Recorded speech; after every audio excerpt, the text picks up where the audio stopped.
Oh, well, that's all right. So where did the Red Cross come into it? It didn't. Oh, Red Cross over, yeah, we went in that Italian prisoner camp Oh, that's when you in were a in the tent, service. in a big, kind of a funny looking tent, army tent, you've seen them. Mm-hmm. And sometime during the night and the next morning before we left anyway, the Red Cross came in with a Red Cross truck, a coffee truck, blowing its horn. Jesus Christ, and the goddamn Italians come out of their tents like flies. Made a big line, you know, there was a big line. And I got in the line looking to get a hot coffee and a piece of donut. By the time I got there, all they had was a half a donut. Jesus, I was disturbed over that. A half a donut? Yeah, a half a donut, no coffee. It was already dead, you know, they already used up. Most of the guys that got there first was the prisoners, the Italian prisoners. Mm-hmm. Jesus Christ.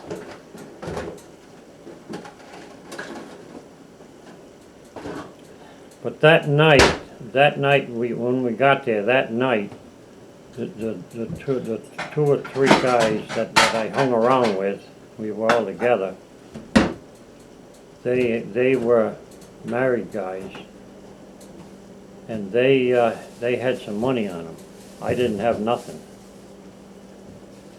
And they took me with them. I went with them through a hole in the fence, and we went into the little town there, and we had fish and chips, and they paid for it.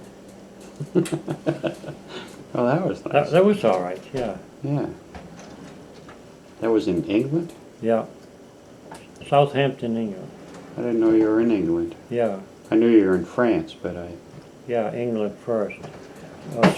Scotland first. That's where we landed.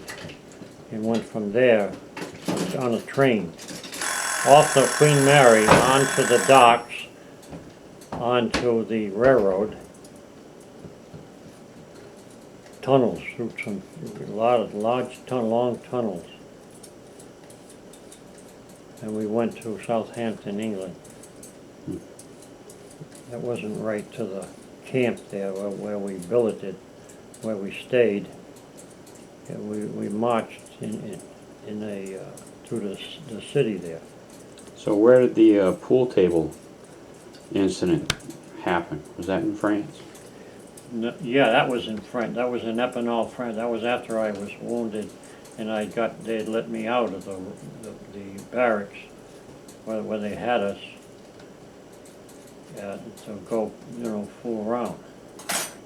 Pool tables, yeah. I mean the Red Cross. I remember you telling Oh yeah, us. that was another episode there. There was a large Red Cross woman. She used to come around when we was in the bunks, you know. She used to come around and ask me, in my case, she came around, and all the guys, she came around and asked them what they wanted, you know, what they needed, not what you wanted, but what you needed. I said razor blades, things like that. Mm-hmm.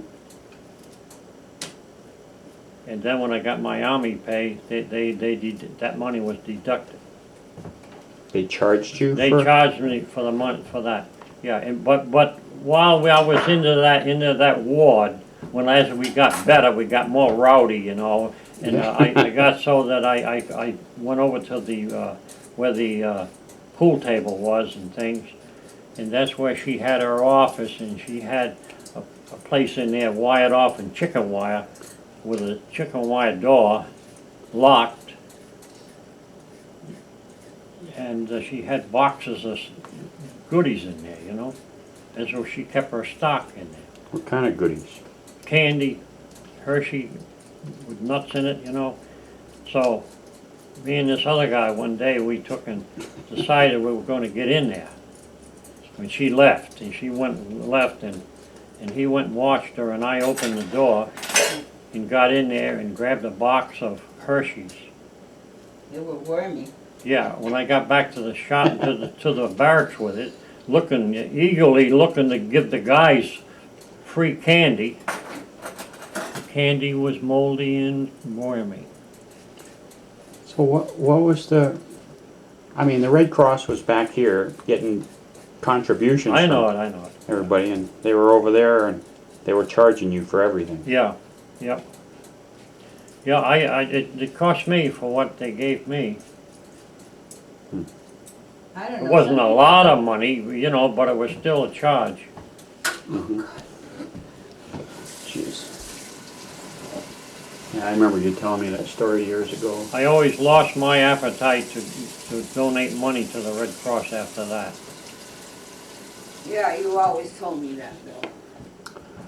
You told me that. Well, I seen him do things too in the Air Force down in Florida. Well,